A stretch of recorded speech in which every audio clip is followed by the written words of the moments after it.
The Cottingley Fairies, a captivating and whimsical story from the early 20th century, revolves around the lives of two young cousins, Elsie Wright and Frances Griffiths, who lived in the quaint village of Cottingley in West Yorkshire, England. The tale began in 1917 when Elsie, then 16 years old, decided to take a photograph of her younger cousin Frances, who was just 10 years old at the time. The setting for this photograph was their garden, near a charming stream. Little did they know that this innocent snapshot would soon become the center of a sensational and enduring mystery. When the photograph was developed, to the astonishment of Elsie and Frances, it appeared to depict Frances surrounded by a group of fairies. These were not the garden, variety fairies of popular folklore, but ethereal, delicate beings that seemed to dance and play around the young girl. The girls claimed that they had indeed seen and played with these fairies by the stream, and this photograph was their proof. Over the next few years, Elsie and Frances took a series of 5 photographs, each featuring Frances in different poses with the alleged fairies. These images, which came to be known as the Cottingley Fairies, began to garner widespread attention. They were not just seen as photographs, but as evidence of something extraordinary: the existence of fairies, beings from the realm of folklore and fantasy. What made the story even more remarkable was the involvement of Sir Arthur Conan Doyle, the renowned author and creator of the iconic detective Sherlock Holmes. Doyle, a fervent believer in spiritualism and the supernatural, was drawn to the Cottingley Fairies photographs. He considered them to be proof of the existence of fairies and used his influence to bring the story to a larger audience. The Cottingley Fairies case quickly became a sensation.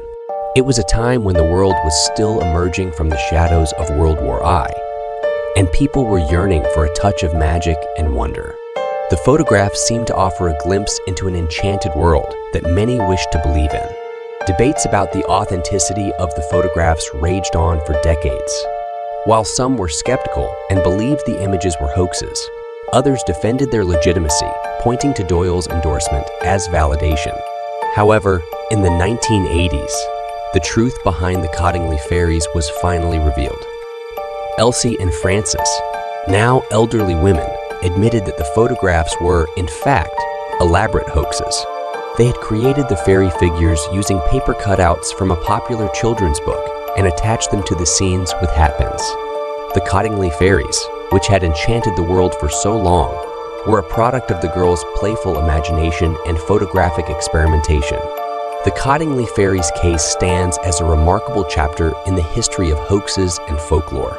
These photographs, once thought to be windows into the fairy realm, now serve as a testament to the enduring human fascination with the mysterious and the magical.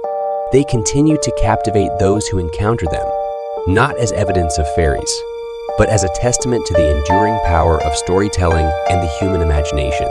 The legacy of the Cottingley Fairies lives on, reminding us that sometimes, even in the most skeptical of times, a touch of wonder and enchantment can capture our hearts and minds. Here is a short interview clip of the real people behind the Cottingley Fairies. Down the back like that, and stuck the tape at the back like that, and then gradually wormed that down. They were longer than that, though. They were about that then, 18 inches at least, and then wormed that down into the earth. And they said that the thing was that they could see them, that the fairies were moving when the photograph was taken, but that's because they did it in the breeze. I never even thought of it being a fraud. It was just Elsie and I having a bit of fun. And I can't understand it to this day why people were taken in. They wanted to be taken in. As people often say to me, don't you feel ashamed that you've made all these poor people look fools? They believed in you. But I don't, because they wanted to believe. Look at this photograph. That fairy is all out of drawing. That leg doesn't belong to that fairy. And somebody pointed it out in the newspaper. And one of our dear believers said, well, fairies aren't like humans.